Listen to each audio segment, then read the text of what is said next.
करती हैं आप? मैं तो नाच गाने की प्रोग्राम करती हूँ, मोजरे की नाच गा कर लोगों का दिल बहलाती हूँ। ठीक है जी, और किसी भाई जरूरत पड़ेगी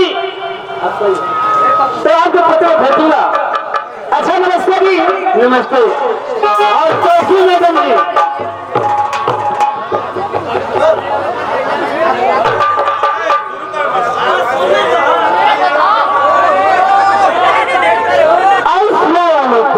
वालेकुम सलाम। कभी क्या बात है, मैं आपका शुभ नाम जानना चाहता हूँ। ए हमारा जान, इनाम जान के क्या करोगे? इतना पब्लिक बैठी है, अगर आपके बारे में कुछ पूछेंगे तो मैं आपको बताऊंगा ना। ये बात हाँ, प्यार से पहले मैं जन्नत रानी। ठीक है मिस जन्नत रानी। हाँ, आप कहाँ की रहने वाली हैं? मैं तो चिड़ैया पर मार्केट से चल कर आई हूँ। ठीक है, तो आप करती क्या है पर में? बस मैं तो मछली बेचती हूँ। कौन कौन सी मछली बेचती है आप? चाइना रोहू पापलेट कलम चाहिए, गिरे के जो दवाई बेची ले दो, बड़ी काटा है। ठीक है, आइए चलो मैडम, कोई अच्छा संगीत गाकर इस महफिल को और रौनक कीजिए। हेलो, देखिए जो है हमारे राजा जी बोल रहे सौदों के समरा से हट चलो, खाना तो हम लोग हवा गोड़ हमारे तो खाते गोड़ से हमारा राजा।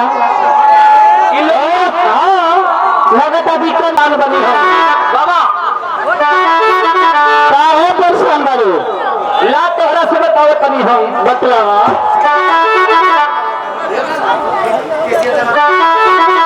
अरे लिया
बा हमरा के का